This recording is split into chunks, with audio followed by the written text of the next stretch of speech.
कार्तिक मास में पंच भीखू की कहानी। एक साहूकार के बेटे की बहू थी। यह कार्तिक के महीने में सुबह जल्दी उठकर गंगा जी नहाने जाती थी। यह पराये पुरुष का मुंह नहीं देखती थी। राजा का लड़का भी गंगा जी नहाने जाता था। राजा का लड़का कहता कि मैं सुबह नहाता हूँ, मेरे से पहले कोई भी नहीं नहाता।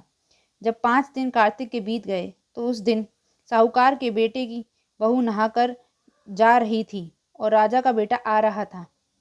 शोर सुनकर जल्दी से जाने लगी, जिससे अपने मोती की माला वहीं पर भूल गई।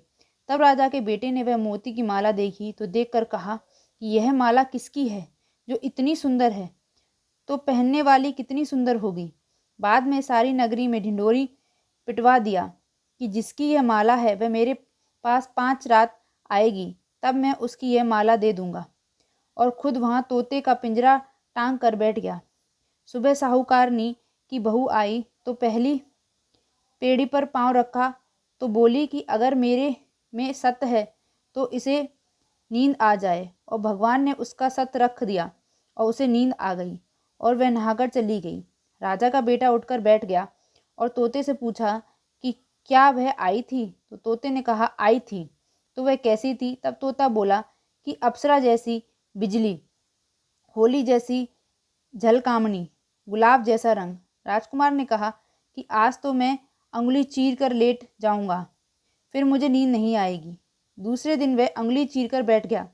तब वह आई तो भगवान से प्रार्थना करने लगी। तो इतना कहते ही राजकुमार को नींद आ गई और वह नहाकर चली गई। तब उसने उठकर तोते से पूछा तो उसने कही सारी बातें बता दी। तब राजकुमार बोला, मैं आंखों में मिर्च डालकर बैठूंगा। और रात को मिर्च डालकर बैठ गया और वह आई और प्रार्थना करी। राजकुमार ने तोते से पूछा कि आई थी? तो उसने कहा आई थी। फिर उसने कहा आज तो बिना बिस्तरे के बैठूंगा और वह रात को बिना बिस्तरे के बैठ गया। जब वह नहाने आई तो भगवान से वही बात कही तो राजकुमार को नींद आ गई।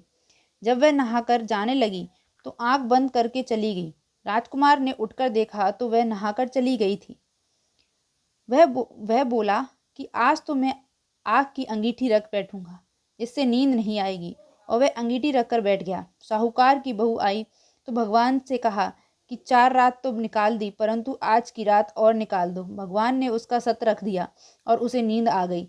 जब वह नहाकर जाने लगी तो वह तोते से बोली कि पापी हत्यारे से कह दियो कि तेरी 5 रात पूरी हो गई हैं, इसलिए मेरी मोतियों की माला मेरे घर भेज देना। फिर राजा ने तोते से पूछा कि वह आई थी? तो तोते ने कहा कि वह आई थी और उसने अपनी माला मंगवाई है। तब राजकुमार ने सोचा कि वह तो सच्ची थी, उसका तो भगवान ने भी सत रख लिया। थोड़े दिन बाद राजकुमार के शरीर में कोढ़ निकल गया और वह तड़पने लगा। तो राजा ने ब्राह्मण को बुलाकर पूछा कि मेरे बेटे का शरीर क्यों जल रहा है? तब ब्राह्मण ने कहा कि वह पतिव्रता स्त्री पर बुरी नजर रखता है, इसलिए यह रोग लगा है। तब राजा ने पूछा कि अब कैसे ठीक होगा? तब ब्राह्मण ने कहा कि उस साहूकार की बहू को धर्म की बहन बना ले और उसके नहाए हुए जल से नहाए तो उसका कोढ़ ठीक हो जाएगा। राजा उसकी माला लेकर घर गया और साहूकार से कहा कि यह माला आपकी बहू की है और उसके नहाए हुए जल में से मेरे बेटे को नहला दो। तो साहूकार ने कहा वह तो किसी पराये का मुंह भी नहीं देखती, इस नाली के नीचे राजकुमार को बिठा कर देना। जब वह नहाएगी तो ऊपर से वह पानी गिर जाएगा। बाद में राजकुमार बैठ गया और नहाया तो उसकी चंदन जैसी काया हो गई। हे पंच भीखू देवता, जैसा साहूकार की बहू का सत रखा वैसा सबका रखना। कहते सुनते हुंकारा भरते अपने सारे परिवार का सत रखना। बोल पंच भीखू भगवान की जय।